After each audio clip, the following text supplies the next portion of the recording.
turn to speak, and let the chair know if you plan to record the meeting. Most importantly, please be respectful of others so we can keep the meeting productive and focused. Before we begin, I'm going to take attendance. Janet Benjamin. Here.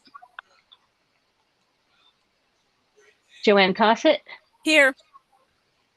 Greg Douglas. Here. Chuck Wagner. Here.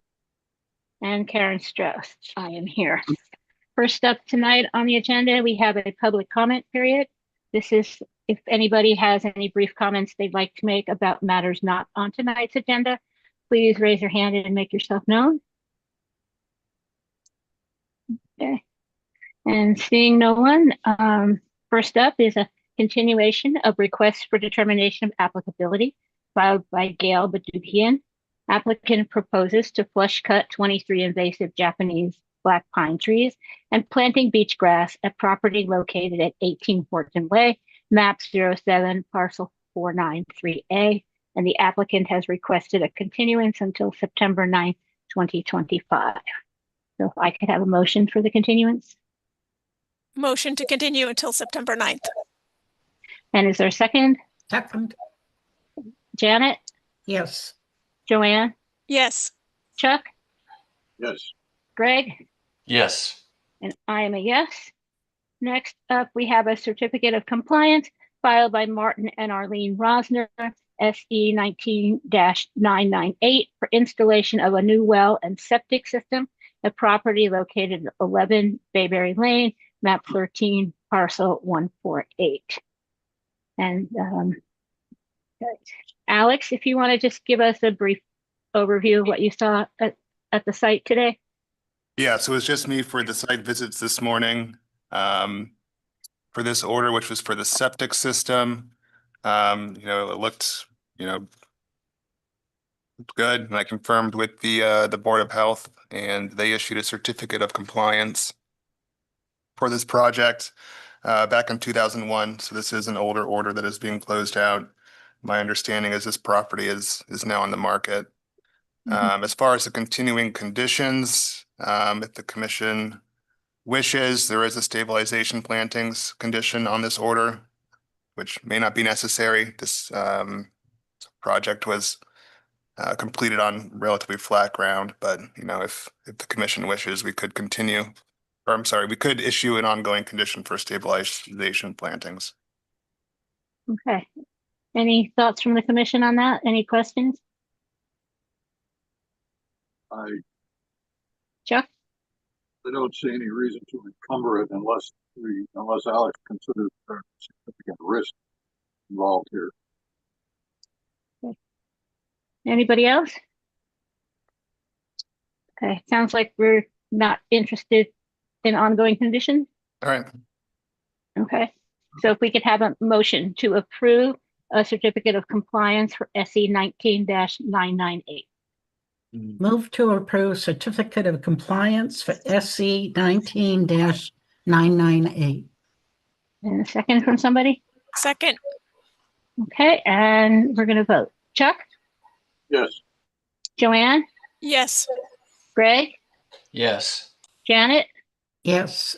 And I'm a yes. Next, we have a certificate of compliance for SE filed by Martin and Arlene Rosner, SE 19-1306 for the replacement of an existing deck and beach access stairway, a property located at 11 Bayberry Lane, map 13, parcel 148. And Alex, you would? Yes, this is the same property, and again, the deck and the beach access stairway appeared to be, completed as permitted. If the commission wishes, there is we could issue ongoing conditions for condition 23, which is for the timbers used, I believe, for the stairs. And that condition speaks to potentially some ongoing maintenance. And then condition 25, since this is on the coastal bank, I would consider this a more important condition to issue as ongoing, and that's for stabilization plantings. While the bank appeared to be healthy and heavily vegetated, I think having that ongoing condition for additional stabilization plantings if needed would be appropriate. Any thoughts from anybody? Janet? I'm in favor of both of the conditions that Alex stated. Okay. I'm just going to note that the number 25 says that they should be stabilization by planting speaks only to the project until the certificate of compliance is issued. So I don't know that it applies as an ongoing condition. Okay. Yes, you are correct. Thank you, Karen. Okay. So if we could have a motion to approve SE 19-1306 with a ongoing condition number 23. Move to approve SE 19-1306 with ongoing condition 23. Is there a second? Second, Okay. Joanne? yes. Janet? Yes. Greg? Yes. Chuck? Yes. And I'm a yes. And then we have a certificate of compliance filed by Martin and Arlene Rosner, SE 19-1557, for the repairs and sand nourishment to an existing timber bulkhead and annual beach sand nourishment at property located at 11 Berry Lane, map 13, parcel 148. And Alex, you again. We're doing rapid fire here. Okay.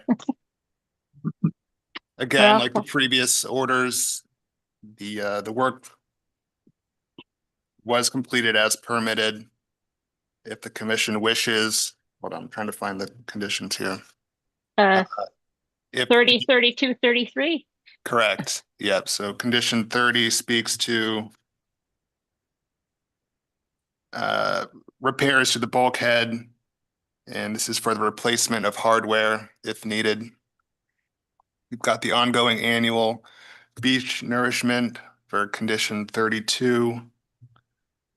And then 33 speaks to the beach access and staging needed for the annual nourishment. So if the commission wishes, condition 30, condition 32, and condition 33, I find would be appropriate as ongoing. Any questions or comments from the commission? Can I ask a quick question? Of course. So I'm just, I was not able to visit the property. Alex, can you just describe where the bulkhead is in relation to the beach sand nourishment? So I'm just wondering if whether we would recommend both, or perhaps one of them is more important than the other, just based on what you saw on the site visit.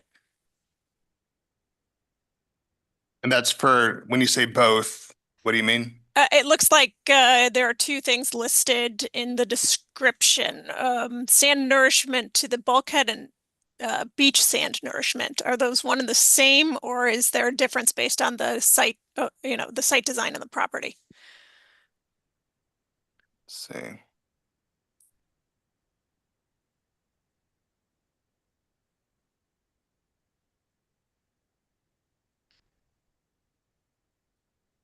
I interpret that as it's the same, and I'm just looking back at the condition here. For the 52, the precise 52.2 cubic yards. Yeah, I'm with you, Alex. I read it as one nourishment. Yeah. Okay. So the bulkhead is instead of a revetment. So it's a wooden wall that goes across the property, between the property and the beach. Yep. So that's at the toe of the bank. Yeah. Okay. So they're the same. It's not two separate numbers. Okay. Yep. Okay. Any other questions? Okay, so if we could have a motion to approve a certificate of compliance for SE 19-1557 with ongoing conditions number 30, 32, and 33. Move to approve SC 19-1557 15, 57, with ongoing conditions 30, 32, and 33. And a second from somebody? Second. Okay, Greg, Yes. Chuck, Yes. Joanne, Yes. Janet, Yes. and I'm a yes.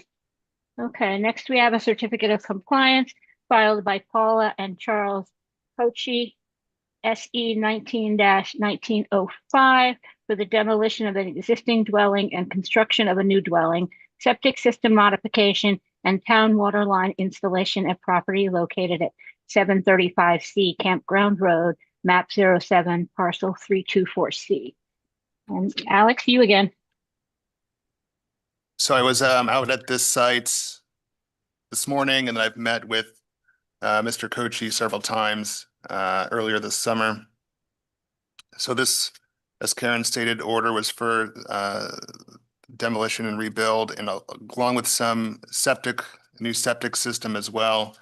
The work that was actually completed on this project is more limited to some deck work and mitigation plantings. And so not all the work that was permitted under this order was completed. So that's where this one stands. And the filing itself does not detail which work was undertaken and which was not. Correct. So speaking with the chair earlier today, we discussed that we would like Jason Ellis, who I don't believe is with us here tonight, to issue a letter supplementing this request for a certificate of compliance outlining the work that was completed, so we can continue this to the next meeting. Okay. Anybody have any questions on the project before we move on? No? Okay, so if we could have a motion to continue to our September 9th meeting So moved. and a second. Second. Janet, Yes. Greg, Yes. Chuck, Yes. Joanne, Yes. and I am a yes. Well, okay, next we have a certificate of compliance filed by Nathan Nickerson, SE 19-1795, for the removal of 40 locust trees, 3 black cherry trees, piles of brush and debris, invasive plants and vines, and regrading of the slope between the new house and pond at property located at 20 and 30 Adams Way, map 11, parcel 187 and 188.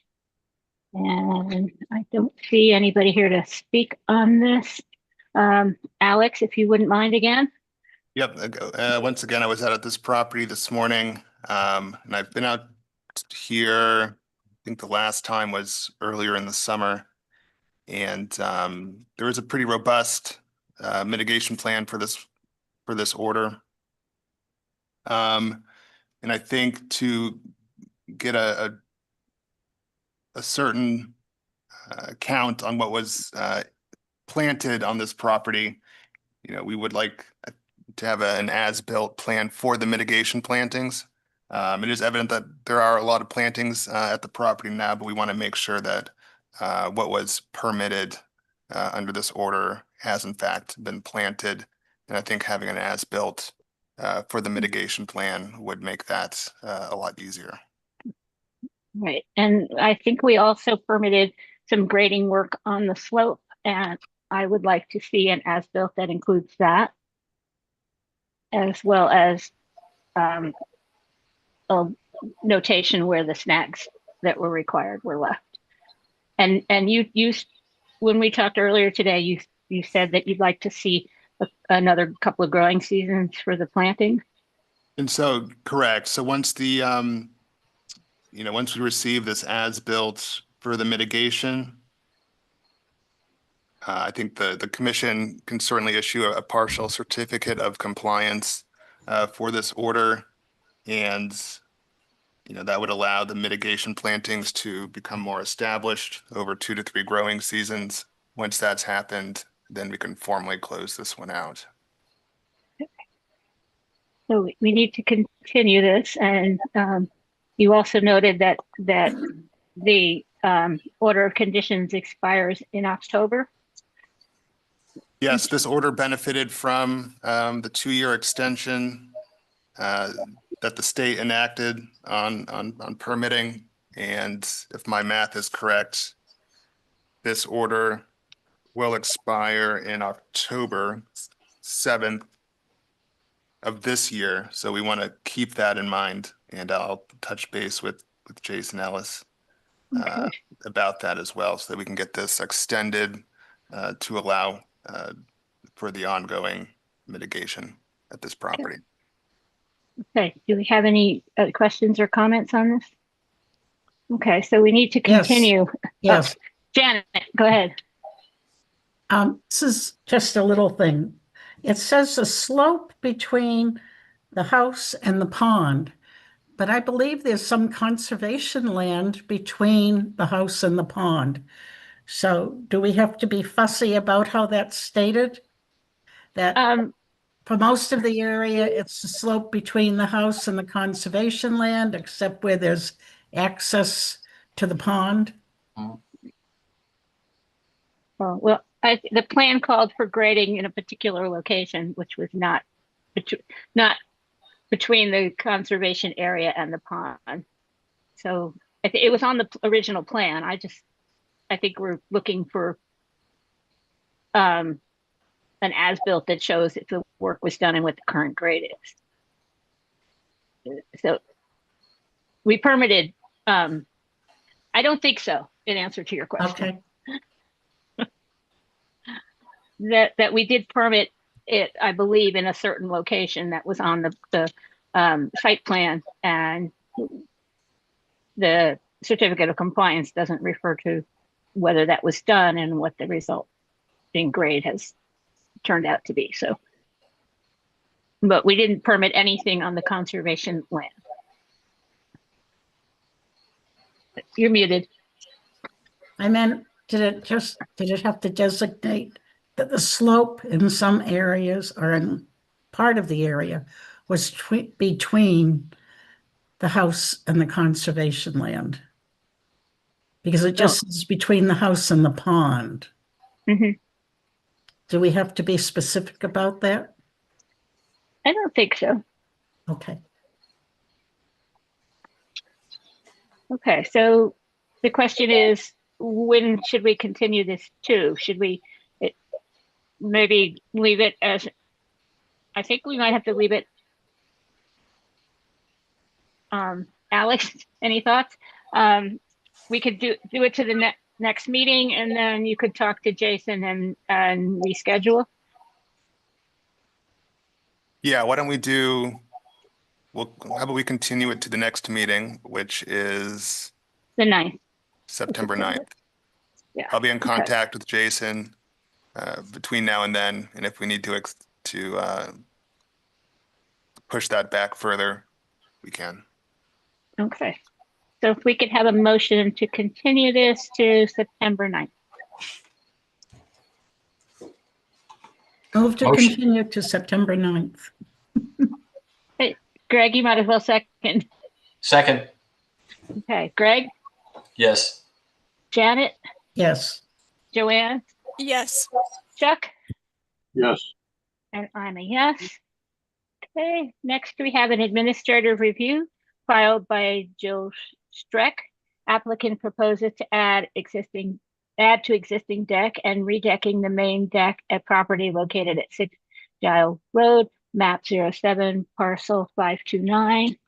And is there anybody here to speak on that? Yes. Okay. If you would introduce yourself for the record, please. Jason Averett. I have a company here in Eastham, Averett Construction. Okay. And if you would like, give us just a quick overview of the project. Sure. So there's an existing deck that is 12 feet by 36, and it's like has 3 tiers to it. So at the furthest is 12 feet wide, then it goes to 10, then it went to 8. All they want to do is square it off, make it a true 12 by 36 deck.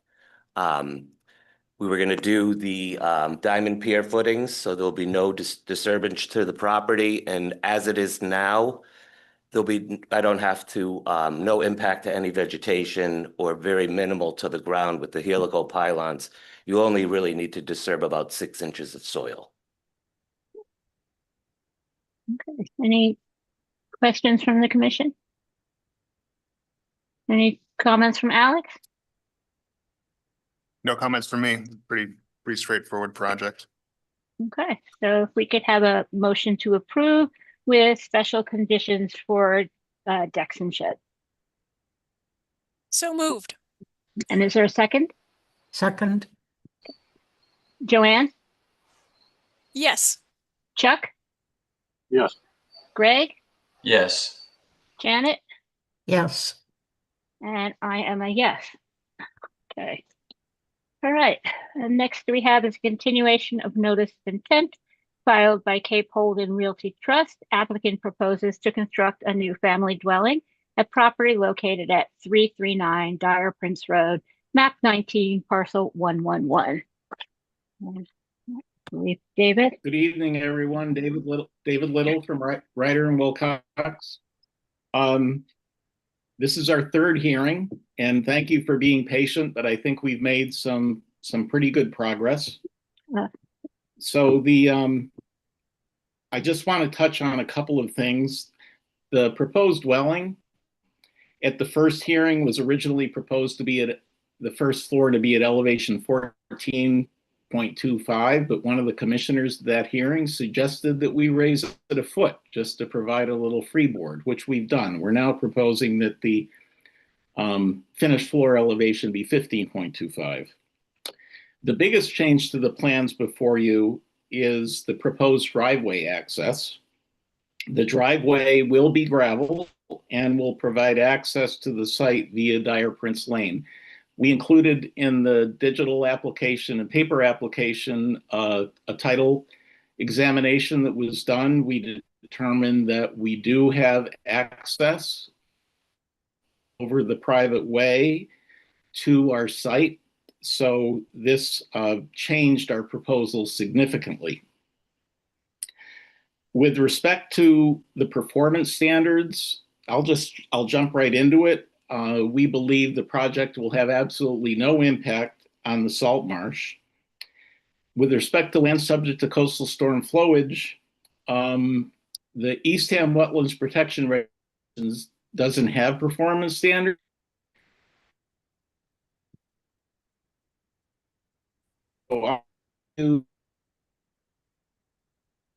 Coastal storm flowage. David, you froze. Could you go back to the start of land subject to coastal storm flowage? Oh, I'm sorry. So I used the performance standards from the town of Chatham to try and establish performance to show what we were doing, because you don't have them, the state doesn't have them yet, they're working on them. And I believe I've addressed. With respect to the Inner Cape Cod Bay ACEC, we no longer are going to bring the driveway in directly across the ACEC boundary to the site.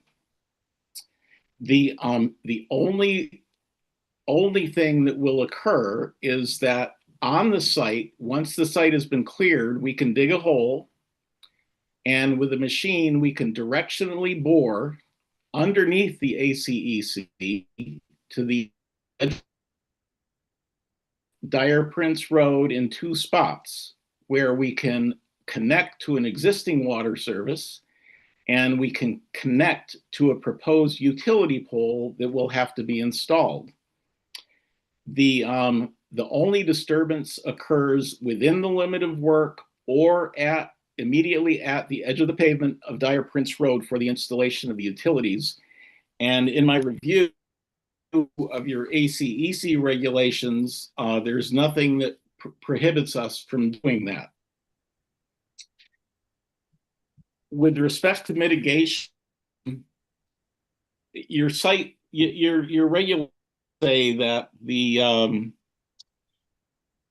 you may require plantings at a rate up to 2-to-1 based on a number of things. Well, the difficulty we have here is that we're disturbing a very, very small portion of this lot.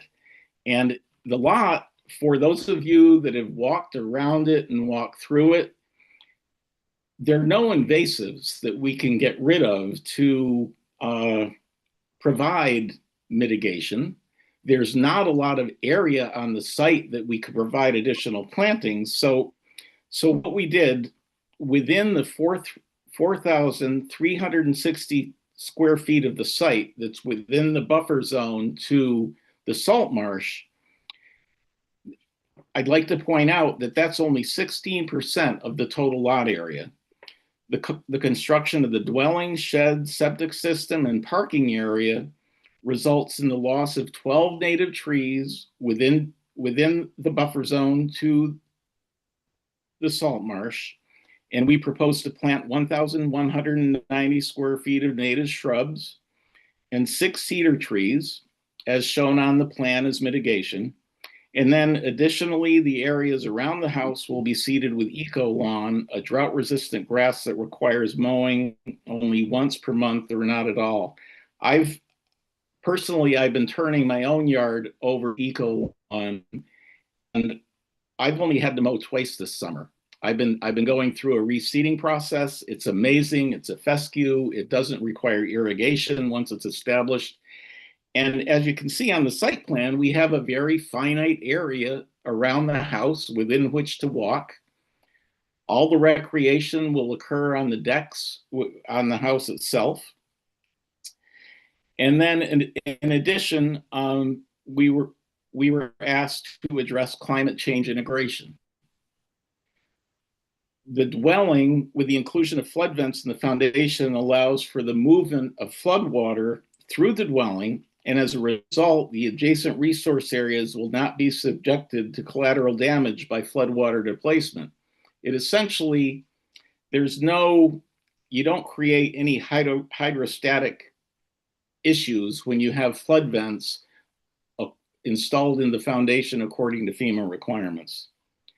Additionally, the finished first floor elevation of 15.25 is located 2.25 feet above the base flood elevation of 13. With respect to site water, surface runoff management, site stormwater, the driveway, the full extent of the driveway will be gravel. It's flat. The driveway is flat. The site is relatively flat.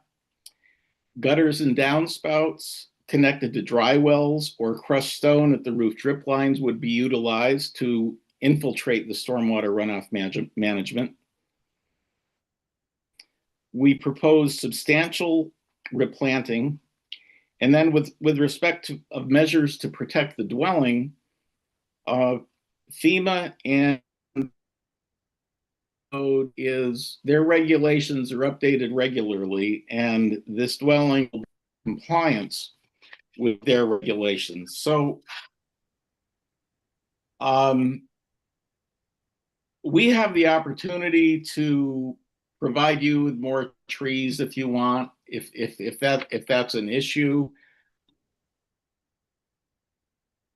We could extend them all the way down across the easterly property line, so there was a 1-to-1 replacement. But we're really trying to create a situation with an IA component with the septic system and no disturbance to the ACEC that could be permitted by the commission. This is it's difficult when you develop a piece of property like this that's been owned by the Holden family since 1981, as demonstrated in the title report that we provided you. Mm-hmm. They've owned this for 50 years. They've been paying taxes on it for 50 years, and now it's assessed at over $500,000. So what I'm trying to do is provide a plan that gives the Holden family the opportunity to sell it to the applicant who is online this evening, and develop the property in a way that the commission feels will be appropriate for this site. Obviously, I'm sure you'd prefer not to see anything here. But the reality is it's been in the family for 50 years. They've been paying taxes this entire time, and they would like to develop it. I believe from hearing earlier comments, Alex was probably the only one that visited the site today. The existing gravel driveway and edge of clearing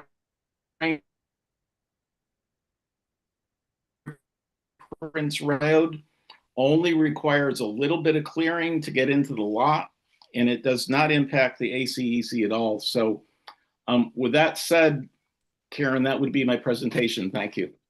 Okay. I'm going to ask Alex just to go over what he saw at the site visit, and then I have a list of questions for you. And other people, I'm sure, have some questions as well. So, Alex?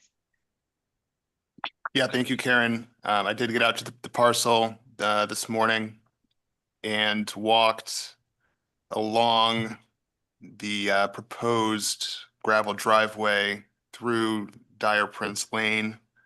I noted that the limit of work and staking for the gravel driveway was in place towards adjacent to the dwelling, but the driveway was not staked out further down Dire Prince Lane, so it was hard to judge the amount of vegetation that would be removed for the installation of this driveway.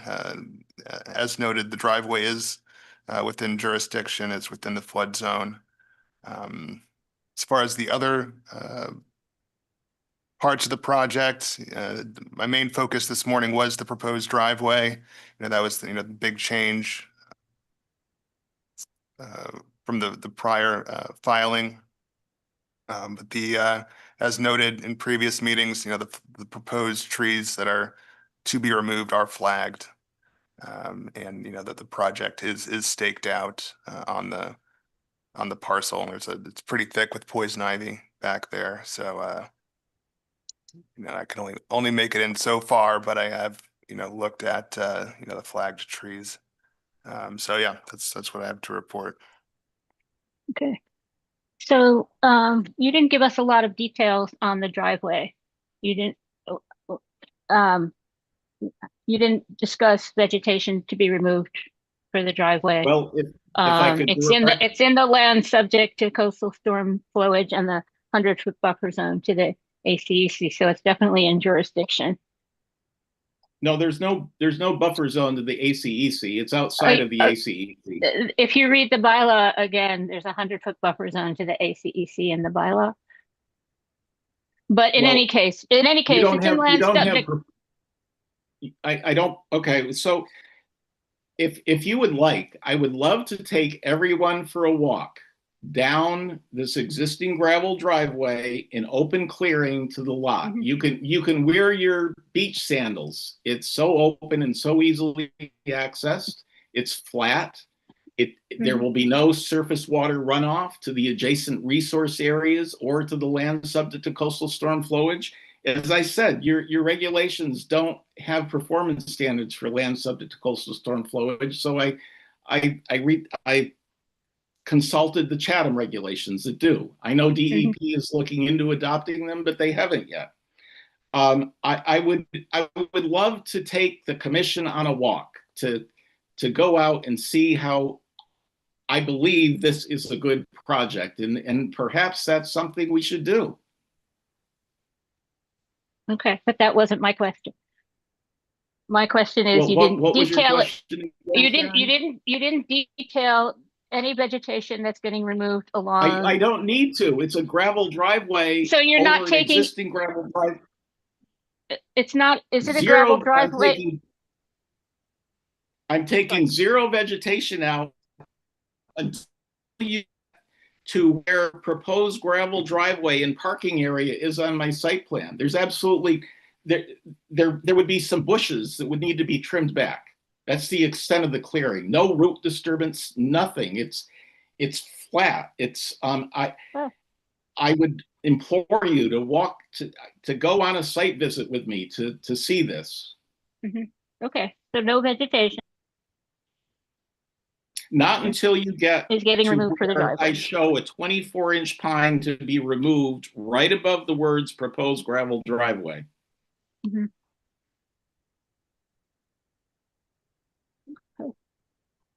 So was the driveway included in the, sorry, looking for my notes, 40, in the mitigation, in the amount of disturbance? You No, quote for I that?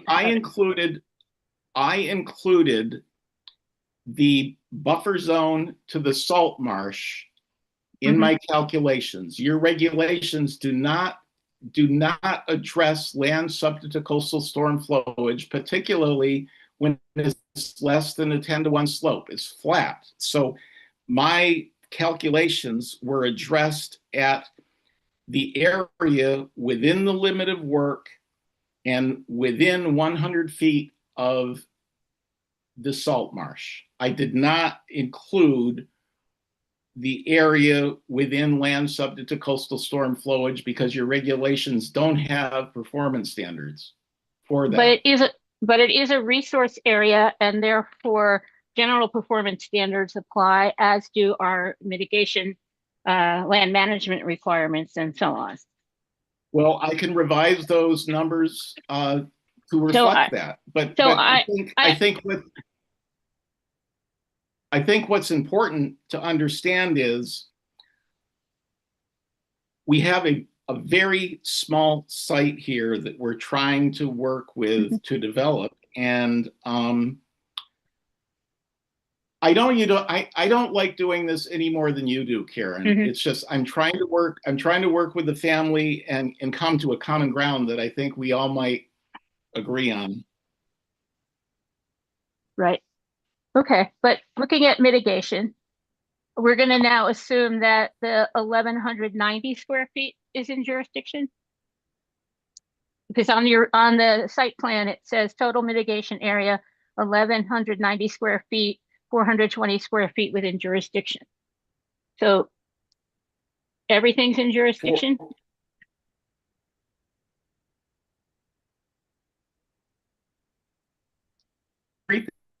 This entire area of Dyer Prince Road, probably an eighth of a mile of it, and all of the homes within this area are located within land subject to coastal storm flowage. I included the FEMA flood map with my. It's a huge area in this part of Eastham that's included in LSCSF. But so I can amend my numbers if that's what you're asking for. I'd be more than happy to. I'm just looking for clarity. That doesn't change my application. It doesn't change my app. Well, yeah. If the whole property is in jurisdiction, then you're proposing a mitigation of 0.27 to 1. If we assume that revegetating areas you've disturbed to build the house and install the septic is mitigation. You're absolutely right, but your regulations state that you may require the establishment of mitigation plantings up to 2 to 1 based on three findings. And this is, as Alex said, there's a lot of poison ivy out here, but poison ivy is native. It provides habitat for the birds and food. There are a lot of trees. It's a very native habitat. And it's not easy to come up with additional mitigation. I've proposed trees. I can propose more trees. I'm just showing a little bit of eco lawn around the dwelling, enough so you could paint it or reside it if you needed to. There's no areas of recreation here other than on the deck and on the porch of the house. There'll be no disturbance by humans other than parking in the driveway and walking up the steps to the house, and perhaps putting a couple of kayaks in the shed. Right, and I'm finding that you're not mitigating for the amount of disturbance that you're creating here. within our Well, regulations. your regulations don't have a specific number. If you want to suggest a number that I need to mitigate, and the commission wants to do that, I'd be happy to do so, Karen, but your regulations say you may request 2-to-1 mitigation based on 3 criteria, and I'm trying to explain that we don't have the ability to do that. Right, It- and that it- impacts your ability to do the work then. It does, but my clients have owned this for 50 years, And that, and that, the lot's assessed at $500,000. and how does the $500,000 relate to the wetlands and the disturbance impact of the project and to our From your jurisdiction? perspective, not at all. From Right. the Conservation Commission's perspective, probably not at all. But that's my job, not yours. Yes, but you keep bringing it up. So how, that does not have anything to do with the matter before us. My clients have been playing tag. Well, Karen, as a matter of fact, it wanted went I on lost the you. town You're- assessor's website and said they purchased this, and you said that they purchased this subsequent to the Eastham Wetlands Protection Bylaw. Well, that's not the case. They've owned this since 1981. The Eastham Wetland Protection Bylaw was And adopted there in were no 1980. regulations at that time that would have prevented. Yes, but regulations And there come was as, there were no regulations. You know how many? you're breaking up, David. So I would love to present you the Eastham Wetlands Protection Regulations that were in effect at the time that they bought this. It's 9 pages. Right, and we're not beholden to. I just don't. We are allowed to apply regulations that have changed over time. Hey, Karen. Yes. Hi, may I say something? My name is Tony Schoner. I think we're in the middle of a conversation. Are you the abutter? I am the. No, I am he's the applicant. Oh, you're the property owner? I am the potential future property owner. Okay, then we'll come back to you. Right now, we're talking. The commission is talking with David. We'll come back to you later. If I could, I'd just like to make. Can I make one comment to David, please? Sure. David, let's stop talking about the property being owned by 50 years. And I suggest we focus on the mitigation question that Karen is asking about. Thank you, Karen. So is that all you're looking for, Karen? You want more mitigation? Well, I'm just, yeah, if you could do mitigation, that's one of the things. Then looking at, we haven't discussed the septic system. Okay, Yes. I can come back with more. I will do that. I'll try and mitigate the heck out of this property so usable. Okay, and then, okay, it looks like you're gonna ask for another continuance then. Well, could I hear from the other commissioners, please? I'm not done yet, actually. So let's talk about the septic system. And our regulation, your septic system is in land subject to coastal storm flowage, which is a resource area under the Wetlands Protection Act and under the bylaw. And our regulation 7A prohibits the placement of any leaching component for a new dwelling on undeveloped lots within 100 feet of resource areas. And it would also follow that we would not allow a septic in a resource area, a new septic on an undeveloped property in a resource area. Wow, you've been doing your homework. Well, you gave me more information. I looked at the property again and the filing again, and I hadn't been paying attention to that corner of the property. No, that's good. So I guess I'm glad that that Alex pointed out the waiver requirements. I will address that in a waiver requirement. Okay. So we have the septic, we have the mitigation. We're looking at the house and land subject to coastal storm flowage. Let's see. Let me skip ahead instead. We're looking at, sorry, I've got quite a few notes here. We're looking at now section 4A of our regulations, the climate adaptation section.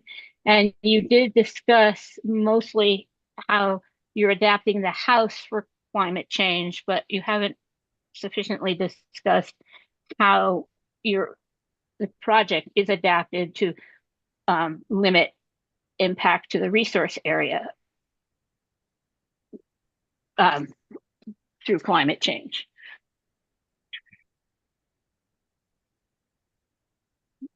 So you haven't demonstrated how the vegetation and plantings will increase site and ecosystem resilience or minimize damage to structures while protecting resource areas,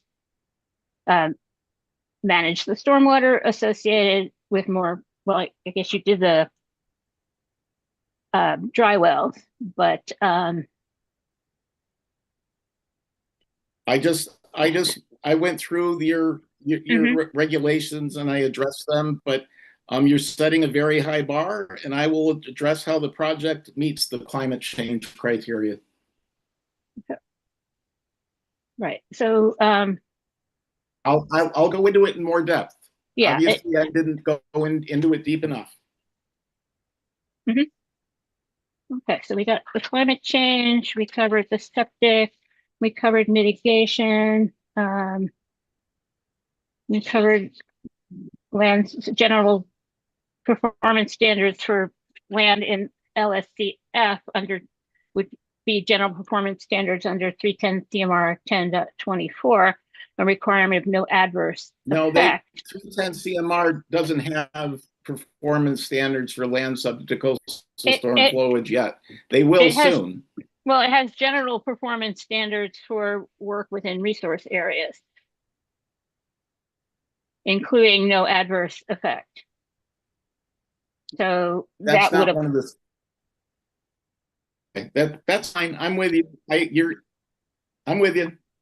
Okay. Keep going. I think that's a lot of areas. Let's see. Septic, general performance of no adverse impact. We talked about mitigation. Let's see. Talked about leaching. We talked about mitigation. Okay. I think I'm done. And yeah.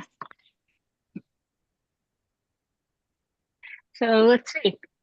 Thank you. Opening it up to questions from others on the commission. Greg? Yes, hi. I've been at the site 3 times, and it's a very beautiful area. And I have to say that as of the last meeting, I was very concerned about the driveway.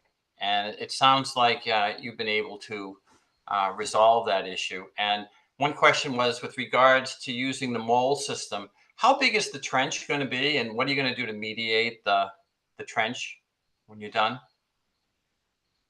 So they'll dig a hole on the property in the vicinity between the house and the shed, and they'll put the machine in there, and it moles through and pulls the material back from the trench as it goes through to the other side, and then they install a pipe through it, and then within that pipe will be the water service, and then they'll do the same for the electric service. So the significant disturbance occurs within the limit of work, but there will be 2 holes that will have to be dug, most likely by a very small machine at the edge of the pavement on Dire Prince Road to make the underground.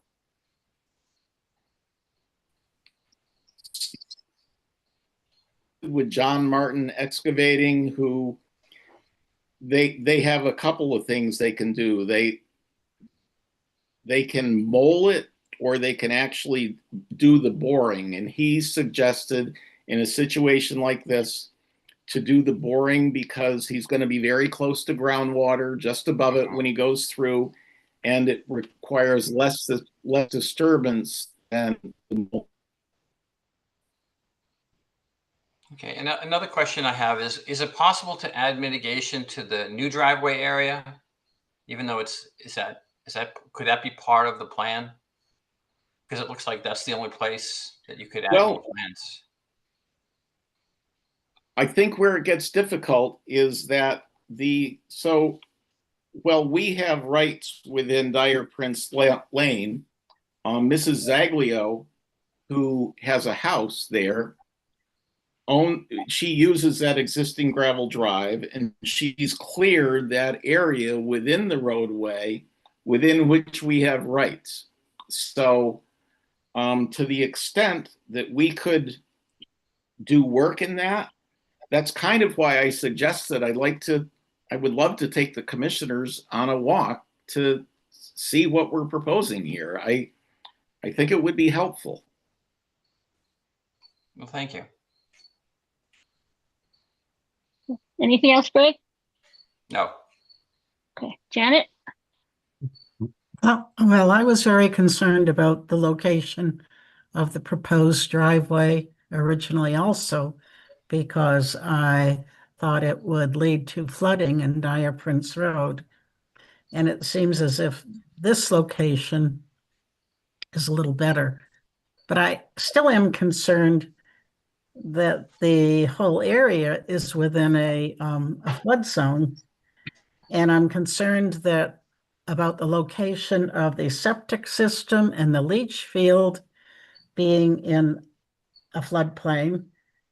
And I'm concerned about the amount of mitigation. I know you say there's not a lot of area to put mitigation in, that's especially because you're going to be clearing an area and putting a building there. So I appreciate Karen's statements and her concerns, and I wanted to state that I have many similar concerns. Thank you. Thank you for your comments on the septic. I was not aware. I thought I dialed down on your regulations with respect to what we're proposing here. I was more concerned with the Board of Health. We met with the Board of Health prior to our first meeting with you, and this complies with the Eastham Board of Health regulations. That I wasn't aware of the regulations that the Conservation Commission regulations on top of that. So I need to have one of the engineers in our office work on trying to do a waiver request from your regulations and demonstrate why this system will be good. I could go into several things right now, but I think it would be better off being presented more professionally at a future meeting.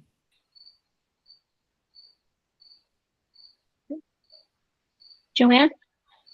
Yes, just one comment to follow up on what Greg said about the borehole. I think it's an interesting solution, and since you mentioned that if John Martin's doing it, but you mentioned several options, I'd like to document which option he chooses to use so that we know what the plan is.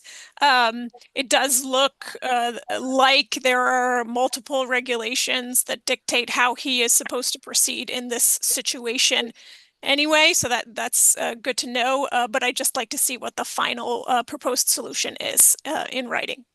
And that's all for me. Thanks. I can work on getting some photographs for the commission so you can actually see. Go ahead, David. I'll try and get some photographs to help you out, Joanne. Okay. We haven't heard from Chuck. Anything from you?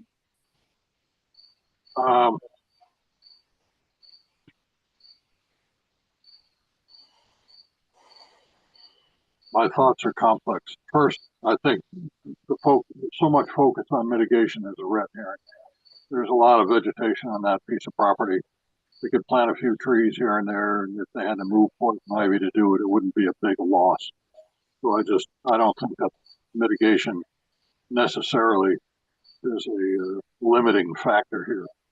The septic system is something that I'm not familiar with all the regulations that deal with septic systems, but a quick look at the town map shows you that there are literally dozens and dozens and dozens of houses that have their septic systems within the 100-foot buffer zone or inside land subject to coastal flooding.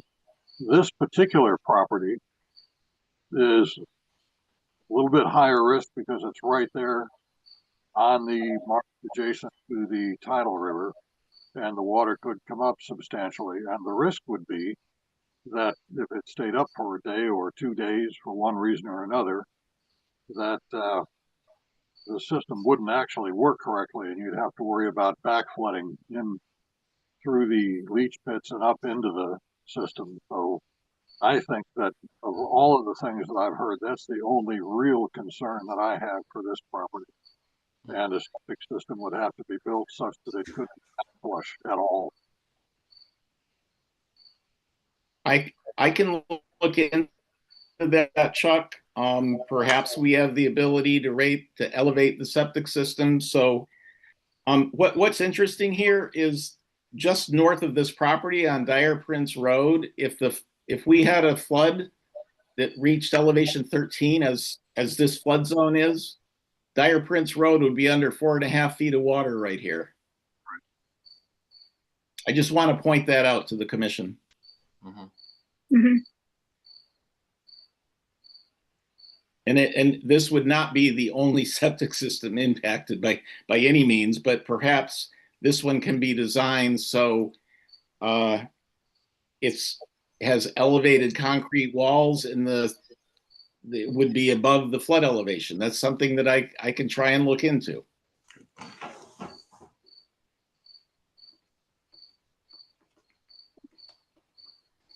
Any other questions?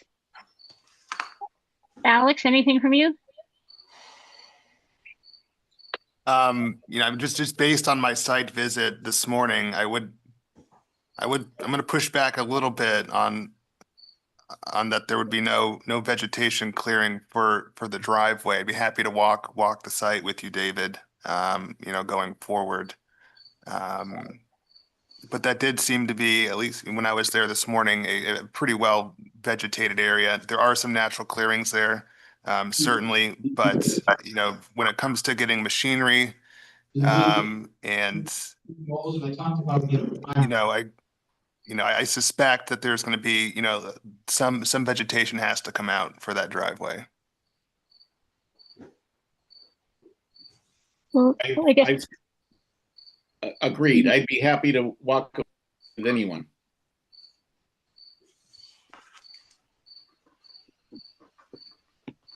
Okay. All right. So now I'm going to open up, if there's no more questions from the commission, I'm going to open up the floor to any abutters.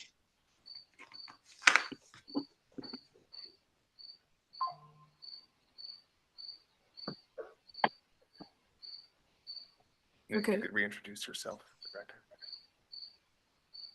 Hi, I'm Carol Zaglio. I'm the abutter to 339, and I have a couple of questions to ask. I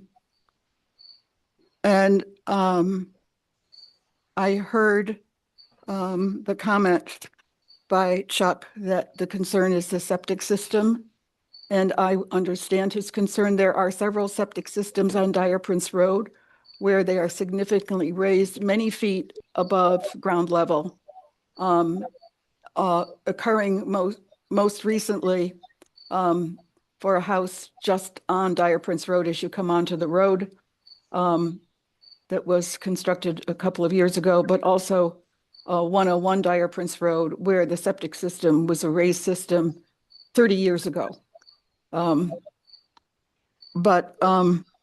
I guess I also would like to point out that there have been some serious storms and the whole peninsula has flooded.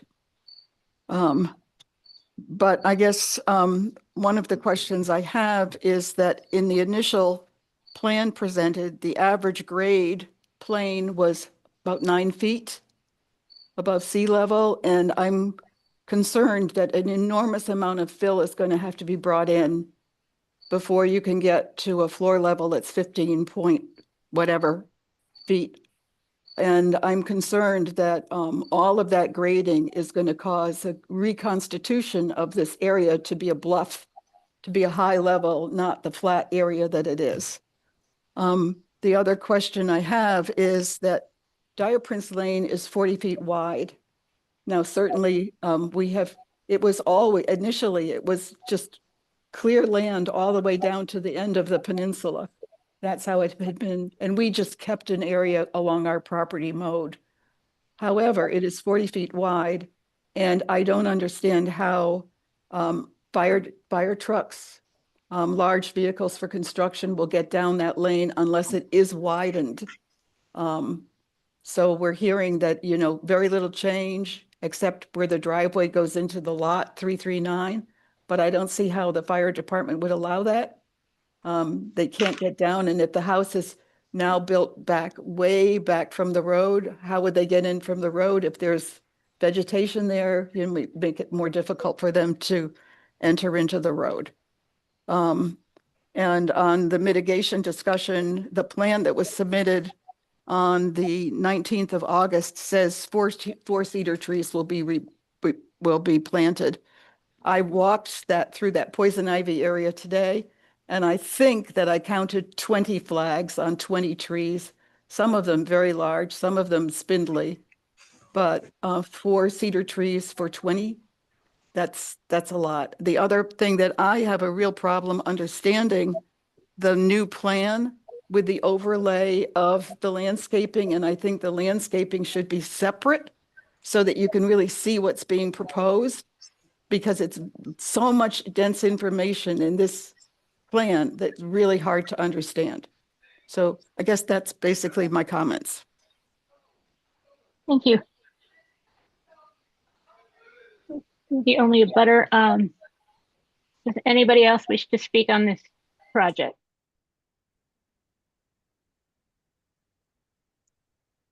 Okay.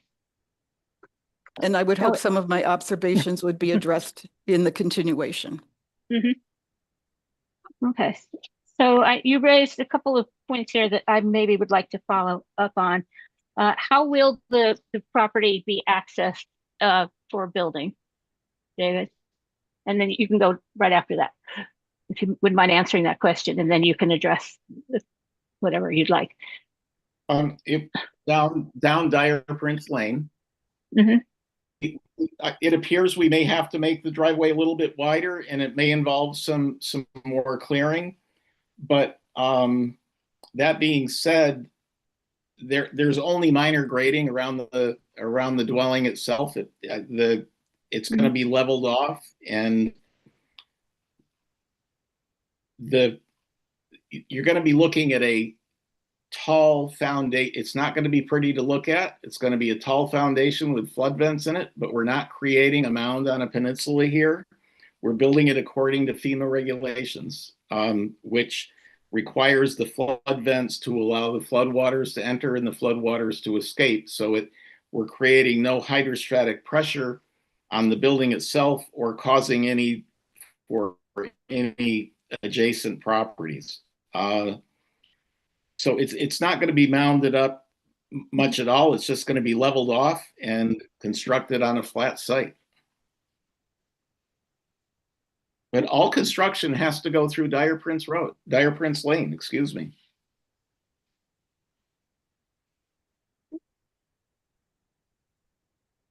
Okay. Any other Anything questions? else? Anybody else who's not on the commission who would like to speak? Okay. Any additional comments from the commission? Alex, anything additional? No, thank you. I have one more comment. Can I make Oh. one more comment? Yes, please go ahead. So all of the construction will be going down Dyer Prince Lane, and that is all in the floodplain, the AE floodplain.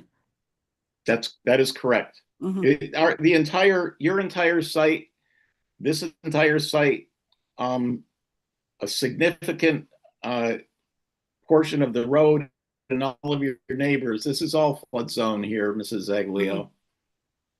Except for a large portion of our house, which is not. That's not correct.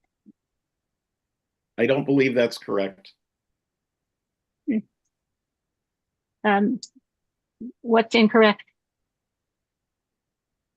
I would just direct your attention to the flood maps, the FEMA flood maps, which show the extent of the flood zone in this area, which I included in the notice of intent. I don't want to create. I don't want to live here. Okay. So it seems like you're going to be asking for a continuance. I want to thank the commission for being patient and letting me spend the time to work this through. It's not easy for me, it's not easy for you, but it's one of the things that you as a commission is forced to deal with. And me being a retired surveyor and engineer, I was hoping I wouldn't have to deal with anymore, but I am. So I would like to request a continuance if I may, Karen. Okay, I'm just noting we don't have to continue it forever and ever and ever. So it would be good if you could finish up. So when would you like to continue to? I think the only reason I'm continuing it is for, most of the reasons are for everything that you just requested this evening. Right, and I will say that some of them you should have. A lot of these things were new that were never brought up before, Karen.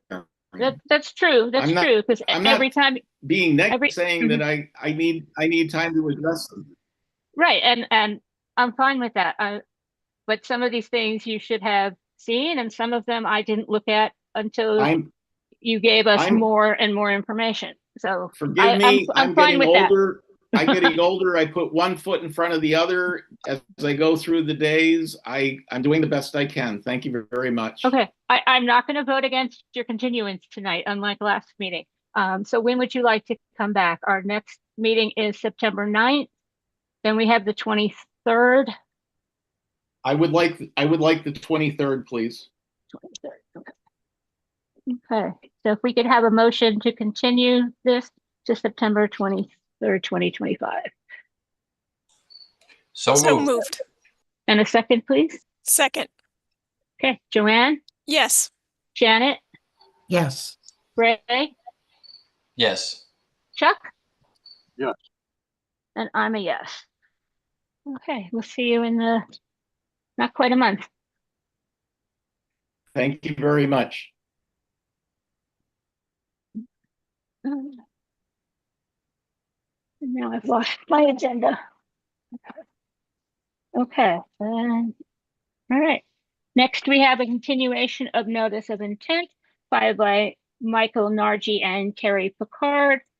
Applicant proposes to demolish the existing dwelling and guest house, construct a new residence, install a plunge pool, construct beach access stairs, a snowdrift fence, propose mitigation and septic system upgrade, a property located at 435 Shirtlift Road, map 07, parcel 142A, and they've requested a continuance until September 9th. So if somebody would make a motion, please. Move to continue to September 9th. And a second? Second. Okay, Chuck? Yes. Greg? Greg? Yes. Janet? Yes. Joanne? Yes. And I'm a yes. Okay, so now we have the minutes for April 12th, 2025. Has everybody had a chance to look at them? Any changes? No. Comments? Okay, if we could have a motion to approve. Move to approve the minutes of August 12th, 2025. And is there a second? Second. Greg? Yes. Chuck? Yes. Joanne? Yes. Janet? Yes. And I am a yes. Okay, and now violations. Alex? I'll just make a comment on our two ongoing violations, the one at 150 State Highway. The department continues to issue daily $100 a day citations for the unpermitted fence. I did follow up with the denial of the administrative review at that was the last meeting, right? Yeah. Yes. I did follow up with a denial letter to Mr. Vecchione outlining the commission's decision and reiterating that the fence needs to be removed ASAP. We did have a follow-up meeting with the court magistrates. Looking at my calendar here. I believe that was on the 15th. Unfortunately, Mr. Vecchione was not at that meeting, so the repercussions of that to be determined. That's kind of ongoing. And then our other daily citation, Mr. Moot. Again, we have not received the demolition protocol that the commission has requested, so that we are kind of, again, still issuing citations for that one. And then moving forward, get my papers here. If the commission recalls, for the dock order of conditions for 30 Adams Way, this is a project the commission has approved. However, the order has not been issued pending an updated plan from Jason Ellis depicting the storage area for the dock and the protocol for the removal of the dock.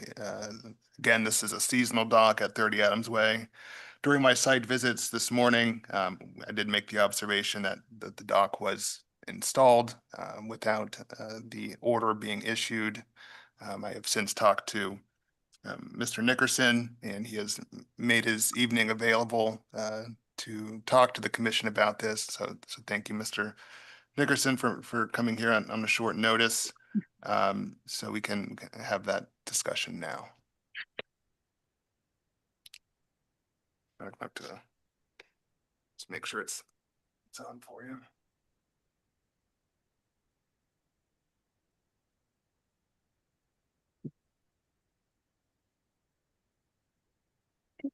If you could please identify yourself for the record. Nathan Nickerson, 30 Adams Way, Eastham, Mass. Okay. So maybe you might like to explain to us what happened here. To be perfectly honest with you, I feel very uncomfortable answering any questions or giving any explanation without my engineer here. He is on vacation. I think he'll be back next week.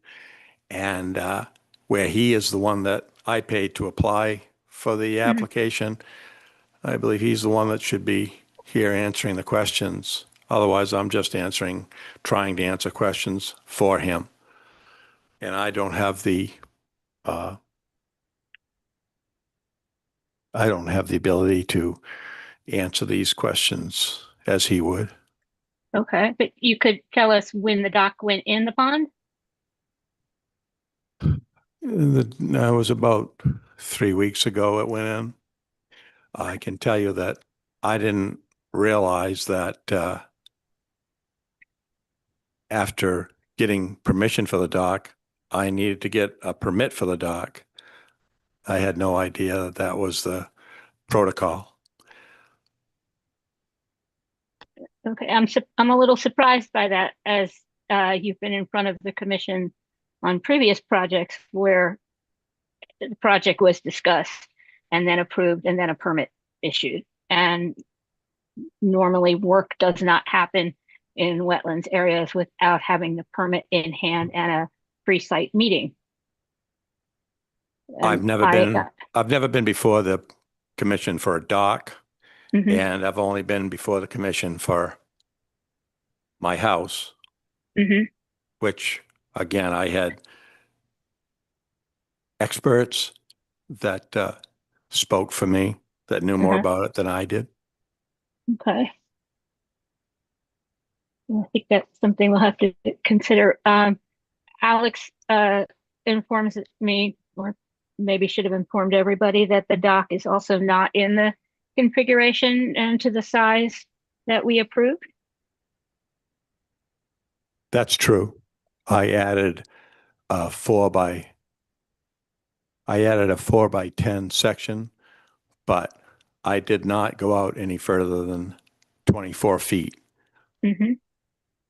And you thought it was appropriate to do that, even though you had applied for a specific size and you were assuming that we had permitted a particular size of dock? I didn't think it was a big deal, no. But that's my character flaw. It's also some violations here.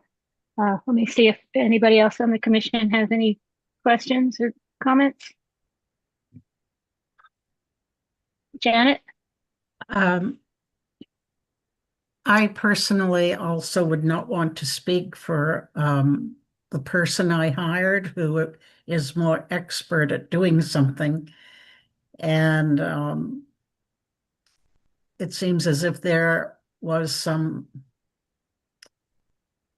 misunderstanding somewhere. I can't imagine us having gone through the details with the person who was going to do it, that there would have been this issue that has come up, but it has. And I think it would be appropriate to speak with him in person.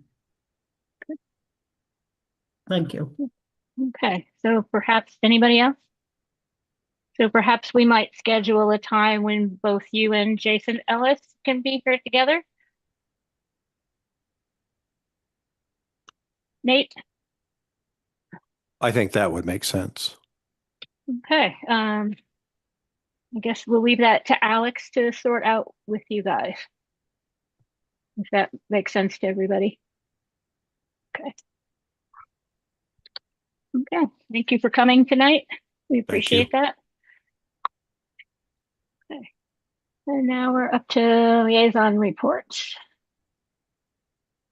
Anything from CPA, Janet? No. Okay. They're not meeting until about the middle of September. The meeting has been postponed twice because of other meetings, I believe, that are occurring at Town Hall. It's a busy place, Town Hall. Yep.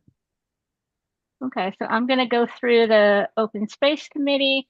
So Wiley Park, the trailhead kiosks, I think, are going to be installed pretty soon. They're just waiting for the DEP schedule to do that. So there are kiosks going at the entrance to Wiley, just by the playground picnic area table. And then the other one is going at the entrance off of Herringbrook Road by near the Herring Run. And that will include an abbreviated version of the local conservation area use rules that we previously discussed, as well as information about the site and so on. We're still working on updating our trail maps. We're working on Sandy Meadow. We're going to be sending the trailhead sign out soon to Fossil Graphics to get printed, and then trying to coordinate when the ADA trail can be installed. Let's see. A couple of us are going to be meeting with Jackie Beebe in the beginning of September to talk about land acquisition and outreach strategy. And let's see, the town land off Nauset Road that is supposed to have a conservation restriction for the water tower, that's still in progress. And the Open Space Committee will be at Windmill Weekend on September 6th. So people should stop by and say hi. And I think that's basically it. Okay, the Strategic Planning Committee has its next meeting on September 2nd and will present the plan to the Select Board on September 22nd. So we're basically done, and we're just kind of sorting out how we're going to track the plan over time and update it as necessary. So that's a lot of work done, and we're happy to see that we're almost done with that. And I think that's it for that. Karen, did you want to talk about forest now or later? I'm going to leave that until the end. Okay. Because it's extra topics. Okay. So let's see, education and training. I don't have anything new. And then we have other discussion. So you got a couple of documents in your email. One is concerning alternate conservation commissioners. And this is something I hope you've all had a chance to read that. So the Wetlands Protection Act sets the number of the commission between 5 and 7 members. The town gets to decide what number, but it does not allow for alternate members. People that can jump in and be part of the quorum if members are absent or so on. The planning board has them, the zoning board of appeals has them, the Board of Health put in for special legislation a couple of years ago and now have them. So other towns in the state have also requested and received permission to have this for the Conservation Commission. And I thought it's something that we might want to pursue as well. I know we've had trouble filling our regular slots, but when I was talking to people trying to recruit, I did find some interest if they could do it part-time, or if they didn't have, certainly if they didn't have to be here every single night. So an alternate would be assigned to a notice of intent case as they come up at the discretion of the chair. So if we think we're going to have one that's going to go on for months and months and months, as you know we have, then we could assign an alternate or two, if we have them, to follow that case, and then they'd be available if regular members of the board were unable to continue to be part of the quorum. So in order to get this, we have to go to the, have this on the town warrant at town meeting, get that approved with a simple majority, and then get it sent off to the general court of the legislature to have them vote on it. So I thought this is something we could pursue, and I wanted to see what you guys think. And then if you wanted to authorize me to continue to follow it through. Greg? Yeah, the text was great. I had a question about just continuity. I know in the past that if I missed a meeting, I could make it up by reviewing the video for that one, or only one meeting. Do you foresee a problem, where if an alternate is only there for like one time? And well, would they be able to come in maybe for several times in a row or something like that? Well, the alternate would be assigned to a particular NOI and would have to come to every meeting where that NOI would be heard. All right, that would work. Great. Thank you. So, yeah. Any other questions? No?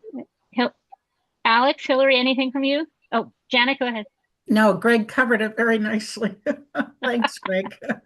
I was wondering the same thing. How do you just jump in? But well, you have the same attendance requirements as everybody else in order to be part of the quorum.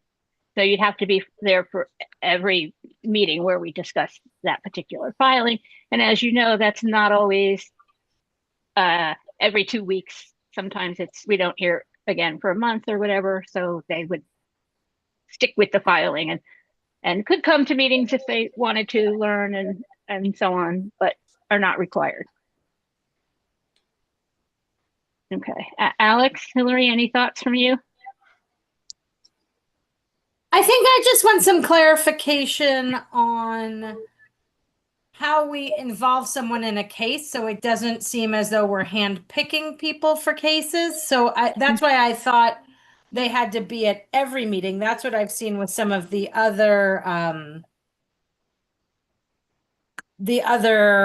like part-time position people. Oh, I don't think the planning board does it that way. I think they just assign them to a case and they show up. I guess maybe some clarification from town council would be good.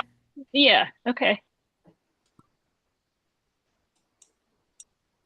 That would be part of pursuing this to see what comes next. So I think we could do that.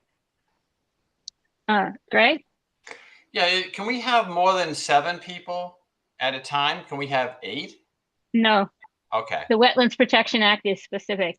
A board composed of 5 to 7 members. Okay. Good to know. Joanne?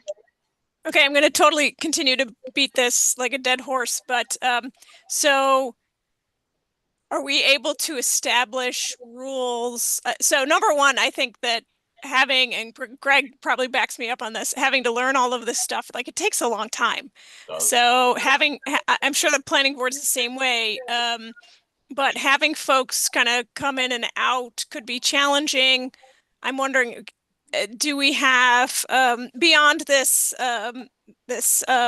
authorization, are we able to kind of manage how we manage these 2 alternates? For example, I'm thinking somebody has to take a case, but then they don't realize they do, or they can't make it. Can they make things up by watching the videos? And then if we really desperately need them to be there, we say, okay, this is why we have you as an alternate. We really need you to show up to this meeting. Or like in practice, how do we envision this working? I'm not saying I'm opposed to it, but I worry that folks who are only part-time invested, that it will be difficult for their learning curve, and then difficult for them to be consistent in attendance, just as a practical matter. Okay, so we would still go through the regular interview process and appointment process to appoint alternates. So we might lean a little heavier into people with more experience, because it's not essential to have them for our general quorum. So, we can lean a little heavier into trying to find people with more experience. The way the legislation is written, and I copied it from everybody else's, is that the chair gets to assign and take whatever action is necessary to use the alternates. So, yeah. So as long as we're complying with the bylaws of the town and the open meeting law and all of those guiding documents, basically you can kind of manage this as you need to. Yeah. Okay. But it won't hurt to check with town council. I'm sure I had planned town council somewhere in there anyway, just to make sure that what I copied is suitable for us. But I will add that to the list of questions and see if there's any guidance to be had on that as well. Okay. Anything else? I mean, it might not work. We might not get more people, because recruiting for this commission is really hard. But it would be nice if maybe it would work out and we had some options. Okay, so if you're all in, maybe we should take a vote to see if you would authorize me to follow this up a little more and then report back to you guys. Or I could just go ahead and do it and then report back. Well, for good measure, I move to authorize Karen to look into this further and speak to town council and whoever else is necessary to move this forward. How about that? Okay, and is there a second? Second. Okay, Joanne? Yes. Janet? Yes. Greg? Yes. Chuck? Yes. And I'm a yes. Okay. All right, and then I'm sorry, yeah. I just thought of something else. Yeah, go ahead. Might it also be possible to have some people who have been on the commission in the past agree to be on it in a very limited manner? as an alternate, where they Mhm. don't want to be there for every meeting, but they do have the experience. They're served on the commission Mhm. and they do it for a limited time. Right, that's a good idea. We'll add them to the recruitment list. We'll Okay. put them at the top of the recruitment list. In fact, okay. So yeah. So then conservation fund. Just revisiting that again because September is when the budget process starts in town, and I wanted to see if we wanted to ask for a little bit of money to be added to the account. So, Hillary? I like this idea because we don't have a budget line for any trail maintenance or anything that we may need. We would rely on the DPW and Natural Resource Department. Mhm. But I think we need to go equipped with like a list of proposed projects or things Mhm. that we think and costs associated. So like even tools we don't have. We have to like Right. go over to the DPW to get a shovel or a post hole digger. So like even if we Yeah. could build like some tools, it would be Mhm. useful. Right. So we have been borrowing stuff from the DPW Natural Resources. They've been paying for our signs and things and not, I think, too happy about rating their budget for us. We have been using the fund a little bit to pay for trail markers, and we've paid for a couple of game cameras and things. So yeah, so you're right about projects.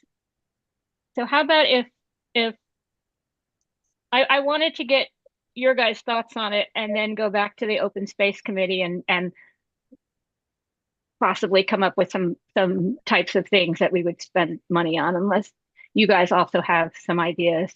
I was thinking that there were some areas along the pond edge that needed some plantings because of erosion and access that wasn't covered by the forest committee work, for example. Greg, you had some thoughts? Yeah, I was wondering if the training costs are included in that budget. That's included in the wetlands filing fee budget. Okay. So the conservation fund only covers things related to open space and groundwater protection and things that are under the Conservation Commission Act, Okay. not anything that's covered under the Wetlands Protection Act. So I do have a PowerPoint I put together a couple of years ago that detail all of the different conservation monies, funds that we have. If you want, I can send that out to everybody. Please. Okay. Hillary, you had something else? Oh.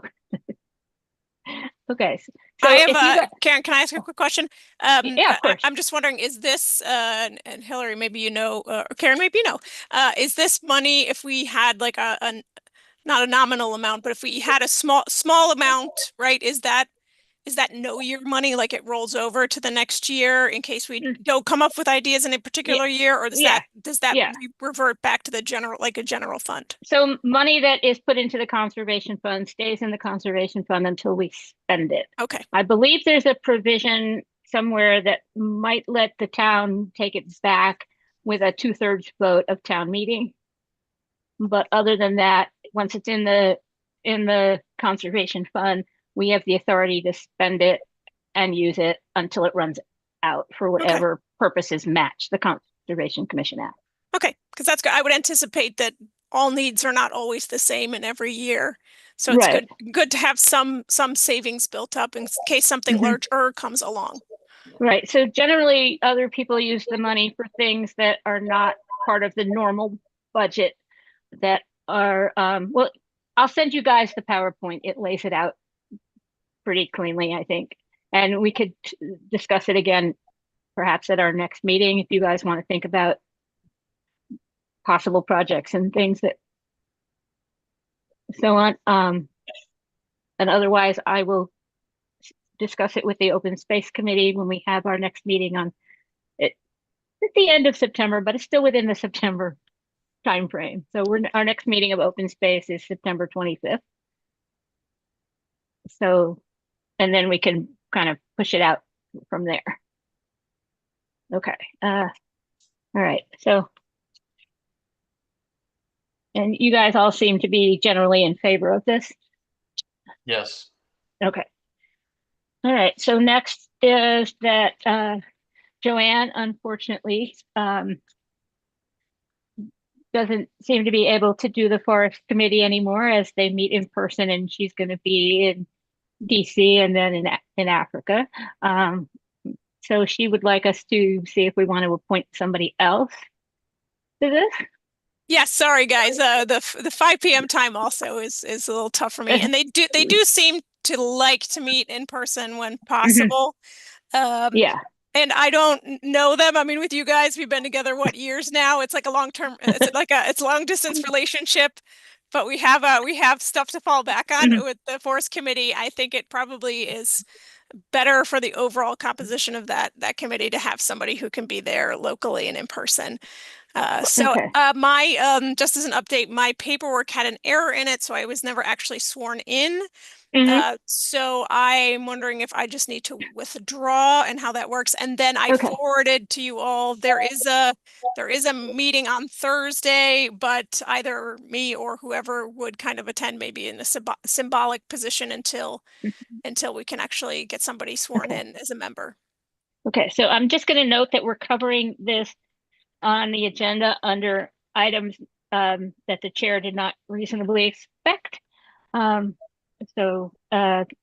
then I did talk to Linda Sassy about whether you needed to officially resign, and she said you don't, that we can just appoint somebody else. Okay.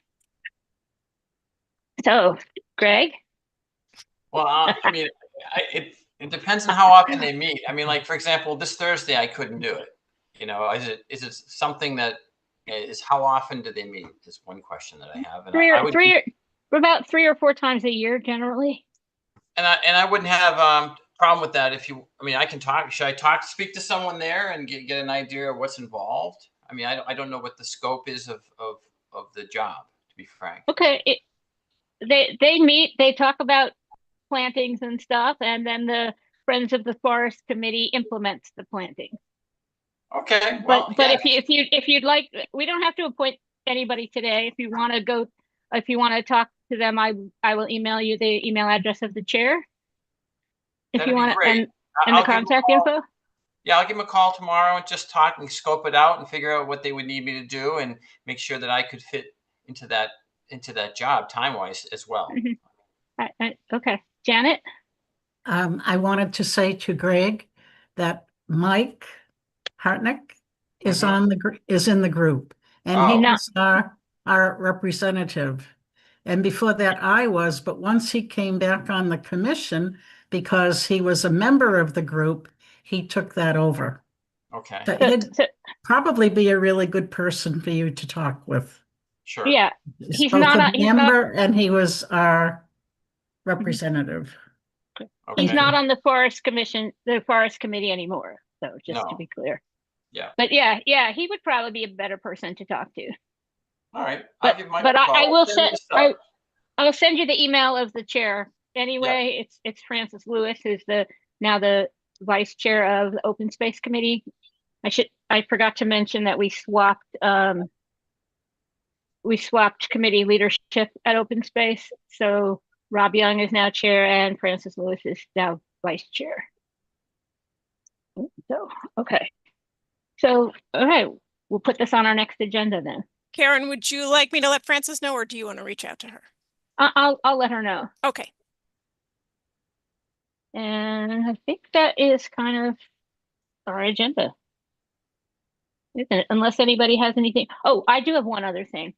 So the Orleans Conservation Commission is meeting tomorrow to talk about restrictions at Kent's Point. As you know, probably know, Kent's Point is very similar to Wiley Park, and it's had some erosion, it's had some dog issues, and they hired LEC to do a survey and make suggestions. And now they're talking about limiting the parking to residents with stickers only.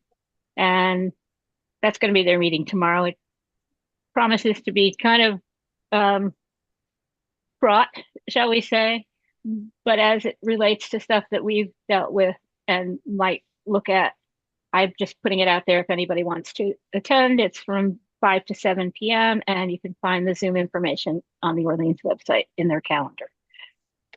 Karen, do you know if that sticker is a summer sticker or like what we have for Wiley, or is it year round? I gather it's like our beach stickers. Okay. So it's But really a summer, most likely it's a summer restriction, but yeah, I'm interested. Well, Ken's Point is used a lot for people with dogs. Yeah. Who even though the site is leash only, do not comply with that. Yep.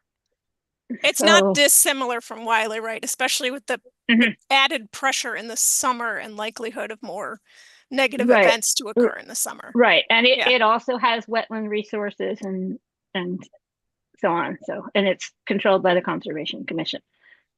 So I just putting it out there if anybody's interested. Okay, anybody else have anything they want to share? Otherwise, if we could have a motion to adjourn, Move that we adjourn. is there a Second, second? Okay, Janet, yes. Chuck, Yes. Joanne, Yes. Greg, Yes, and I'm a yes. And I just want to say thank you, everybody. Have a good night. See you soon. thank you. Night, Good night. everyone. Thank you, everyone. One of the pioneers. Good night, everybody. Obviously, founded TV networks like